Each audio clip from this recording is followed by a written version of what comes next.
सुप्रभात। शंका मुक्त साधना पथ, यह हमारी आज की आध्यात्मिक चर्चा का विषय। शंका मुक्त साधना पथ। दुख का कारण भ्रम और शंकाएं,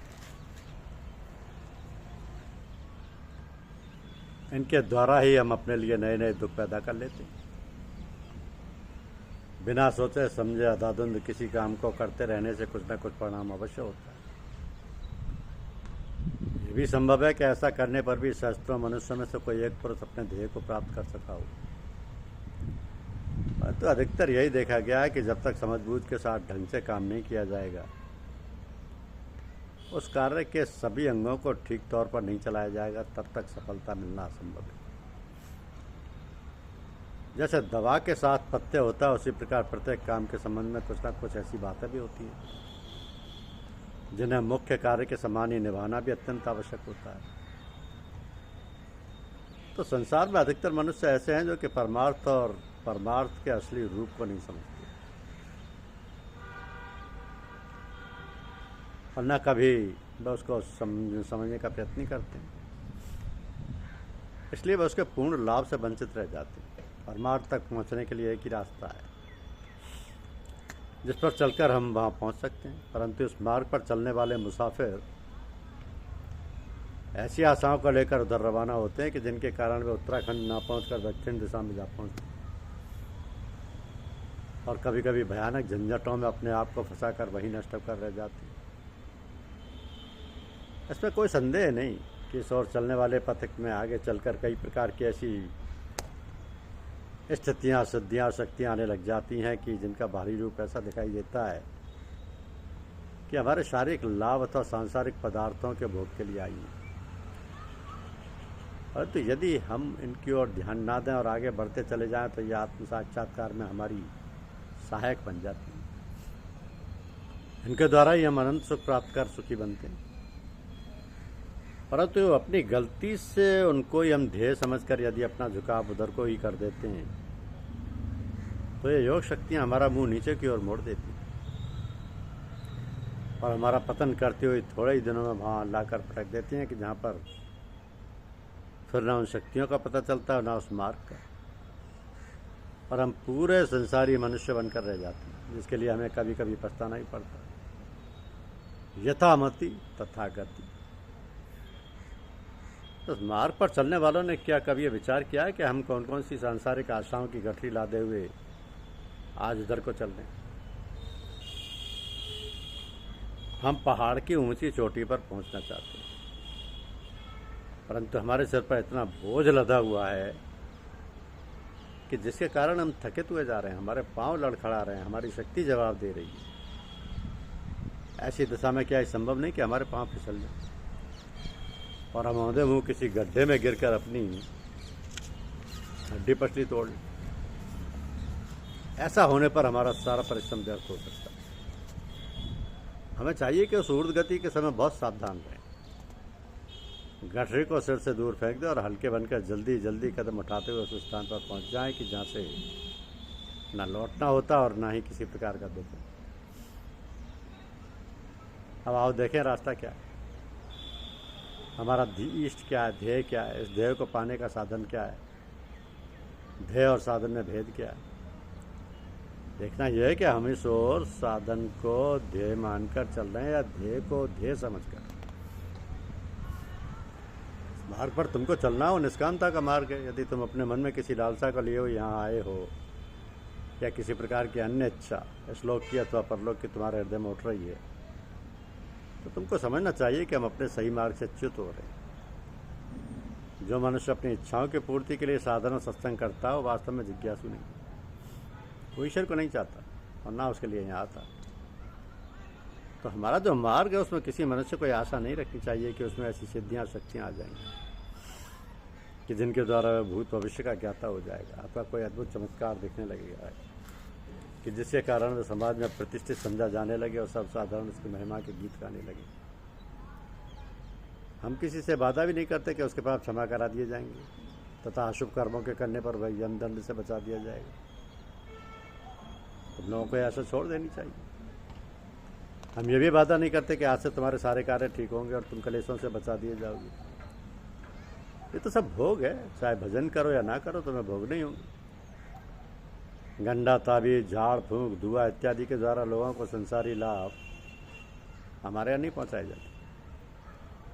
कोई व्यक्ति अपना मुकदमा जीतने की गरज से परीक्षा में पास होने के लिए, रोजगार या नौकरी के लिए तथा रोगों से निरोग होने के लिए, संतान प्राप्ति के लिए अथवा किसी दूसरे कष्ट को दूर करने के लिए यहाँ आया है तो वो अधिकारी नहीं। ईश्वर प्राप्ति के लिए ये सारे विचार त्याग देने चाहिए और कभी आशा नहीं रखनी चाहिए कि हम उनके आगे पीछे की बात बता देंगे। यदि तुम्हें इन बातों की चाहना हो तो उसके लिए संसार में कमी नहीं, ऐसे लोगों के पास तुम जा सकते हो। कुछ लोग ये चाहते हैं कि उन्हें कुछ भी परिश्रम ना करना पड़े, गुरु अपनी शक्ति से ही हमें ऊंचे स्थानों में पहुंचा दे और ऐसी स्थिति कर दे कि उनमें सत्कर्म स्वाभाविक रूप से आ जाए, ना कभी पाप कर्म की और उनका चित्त जाए और ना कभी बुरे विचार उनके अंदर उठे, अथवा उनकी बुद्धि इतनी तीव्र हो जाए कि धर्म के रहस्य को समझने के लिए उन्हें तनिक भी दिमाग ना लगाना पड़े। ये सब थोती बातें हैं। भाग्य से अथवा ईश्वर की दया से कोई जिज्ञासु एकदम चाहे इस अवस्था को पहुंच गया, परंतु हर एक के लिए नियम लागू नहीं हो सकता। प्रत्येक साधक की आंतरिक अवस्था में भेद होता है। कोई शीघ्र ही उन्नति कर जाता है, कोई देर से।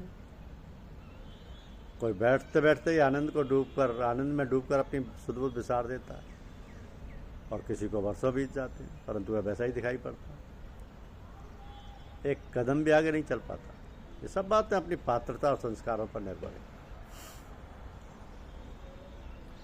कई लोगों को साधन के समय अद्भुत अद्भुत प्रकाश दृष्टिगोचर होती है। कई प्रकार के नए नए शब्द अंतर में सुनाई देते हैं। कई साधकों को कुछ भी अनुभव नहीं होता, वो आंखें मूंदे एकदम आगे बढ़ता चला जाता है। किसी को स्वप्न में या ध्यान में नई नई विचित्र बातें अनुभव होती हैं और किसी को कुछ भी नहीं। ये सब बीच की बातें हैं, इनकी ओर ध्यान नहीं देना चाहिए। अपने लक्ष्य पर पहुंचने का उद्योग करना चाहिए। लक्ष्य आदर्श क्या है जानिए। निष्कामता के साथ कर्तव्य समझकर उसकी आज्ञा का पालन करना और उसकी इच्छा में प्रसन्न रहना, यही धर्म है। तो धर्म का अर्थ केवल कर्तव्य है। धर्मशास्त्र में इसको दो भागों में बांटा है, एक मानसिक धर्म और दूसरा सामाजिक धर्म। अब मानसिक धर्म के भी दो भाग हैं। एक ये कि जिसका संबंध बाहरी कर्मों से, जैसे संध्या, प्रार्थना, जप, तप, कीर्तन, व्रत, यज्ञ, बलि वैश्य देव, तीर्थ दान इत्यादि। इनमें मन इंद्रियों के साथ काम करता है, इसलिए बाहरी कर्म कहलाते हैं। दूसरे आंतरिक धर्म वे कहलाते हैं जिनमें केवल मन ही अपना काम करता है, जैसे प्रेम के साथ निरंतर उसकी याद करना और उस पर दृढ़ विश्वास होना, उससे डरना, संसारी पदार्थों से लगाव कम करना। भजन के समय मन को उसकी ओर से ना हटने देना, सत्कर्मों की ओर रुचि होना, दूसरों को नीच और बुरा ना समझना, दीन दुखियों पर दया करना, क्रोध ना करना, अपनी किसी वस्तु के लिए अभिमान ना करना इत्यादि। इन सब पर चलना ही पंथ या मार्ग कहलाता है। तो जिस प्रकार बाहरी कर्म किए जाते हैं उसी प्रकार भीतरी कर्मों को करने की भी आज्ञा है। जब तक मन का व्यवहार ठीक नहीं होता तब तक बाहरी कर्म ठीक नहीं हो सकता। जैसे ईश्वर के लिए तुम्हारे मन में पूर्ण श्रद्धा नहीं है, उसका मूल्य तुम नहीं जानते, तो संध्या करने में सुस्ती हो जाएगी या उल्टी सीधी जल्दी जल्दी कर ली जाएगी और उपासना करने के लिए मन तैयार ही नहीं होगा।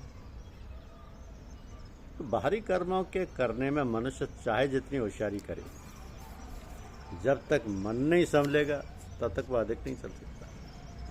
इसका गढ़ना और उच्च भाव का बनाना आवश्यक है। जो भोगों को आदर देने वाला है, जिसकी दृष्टि में श्लोक और परलोक के भोग सुख के हेतु हैं, वही भोगों की कामना करता है और नाना प्रकार की कामनाओं के कारण ही जहाँ भोग उपलब्ध हो सकते हैं वहाँ कर्मानुसार पुनः पुनः जन्म लेता रहता है।